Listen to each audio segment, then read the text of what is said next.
Hello everyone, welcome back to my new mini vlog from the Megas Vlog. আজকে আমরা কোলাঘাট থেকে দীঘা যাচ্ছি মাত্র 3 দিনের ছুটি নিয়ে।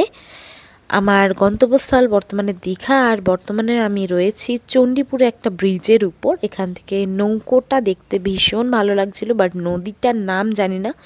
তোমরা যারা চণ্ডীপুর থেকে দেখছো তারা আমাকে অবশ্যই কমেন্টে বলবে নদীটার নাম কি। আর দেখতে দেখতে আমরা দীঘার জগন্নাথ মন্দির পার হচ্ছি। আজকে আমার গন্তব্য ছিল দীঘা, আর আমি দীঘা এসেছি শ্যামলীতে। আজকে সকালবেলা আমরা শ্যামলী বুক করি এবং শ্যামলীতেই আসি। এখানে দেখতে পাচ্ছ আমাদের হোটেলের সুইমিং পুলটা, যেটাতে আমি নামার অনেক ভিডিও করেছি এবং ছবিও ফেসবুকে পোস্ট আছে। আর এটা করিডর। এই ছিল আজকে আমার আউটফিট লুক। কেমন লাগলো সেটা বলতে ভুলো না। আর ভীষণ টায়ার্ড ছিলাম, অনেকটা জার্নি করে এসেছি। আর এইটা ছিল আমাদের রুম। বর্তমানে আমরা লাগেজ আনপ্যাক করতে খুবই ব্যস্ত, আমার বাবা মা সবাই ব্যস্ত।